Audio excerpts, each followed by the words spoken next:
நாரதருக்கும் கிருஷ்ணனுக்கும் நடந்த உரையாடல். நாரதர் இருக்கிறதுலே மிகப்பெரிய பக்தன் யார்? நாம எப்பவும் கிருஷ்ணனையே நினைச்சிட்டு இருக்கிறோம், நாம தான் பெரிய பக்தன். கிருஷ்ணர்கிட்ட போய் பேச்சு கொடுக்குறாரு. கிருஷ்ணர் சரிப்பா நீ ஒருத்தரம் ஆயர்பாடி பிருந்தாவனத்துக்கு போய் கோபிங்களெல்லாம் பார்த்துட்டு வாயேன் அப்படின்னு அனுப்பிடுறாரு. அங்க போய் நாரதர் அவங்களுக்கு எல்லாம் உட்காந்து நாரதர் பக்தி சூத்திரம் எழுதினவராச்சு, ரொம்ப பெரிய ஞானியாச்சு. அவங்க எல்லாம் கூப்பிட்டு உட்கார வச்சு, வாங்க உங்களுக்கு நான் பக்தி சூத்திரம் உபதேசம் பண்றேன்.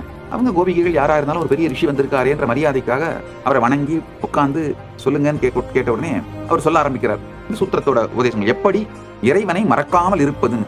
கோபிகைகள் எல்லாம் சிரிக்கிறாங்க. நாரதர் சொல்றாரு, என்ன ஏன் சிரிக்கிறீங்க? எங்களால் அவரை மறக்க முடியலன்றதான் எங்க பிரச்சனை. அவரை மறக்காம இருக்கிறது எப்படின்னு எங்களுக்கு கத்து கொடுத்துட்டு இருக்கிறேன். ஒரே ஒரு முறையாவது சக்தி பாதம் நிகழ்ந்து, சக்தி நீபாதம் நிகழ்ந்து குருவோடு அந்த உயிர் தொடர்பு ஏற்பட்டு விடுமானால் 24 மணி நேரமும் இன்னும் சோறும் பருகும் நீரும் உண்ணும் வெற்றிலையும் கிருஷ்ணா கண்ணா உன் நீயே அப்படின்னு எப்படி ஆழ்வார்கள் உருகிறாங்களோ கரைகிறாங்களோ அது மாதிரி 24 மணி நேரமும் நீங்க ஆபீஸ் போனாலும் வேலை செஞ்சாலும் சமைச்சிட்டு இருந்தாலும் என்ன பண்ணிட்டு இருந்தாலும் அந்த குருவினுடைய உணர்வு அப்படியே அண்டர் கரண்ட், உங்களுடைய உயிரோட அண்டர் கரண்டாவே மாறிடும். அதைத்தான் இந்த பரமசிவ பரம்பொருள் இங்க சொல்றாரு, யான மூலம் குரோ மூர்த்திஹி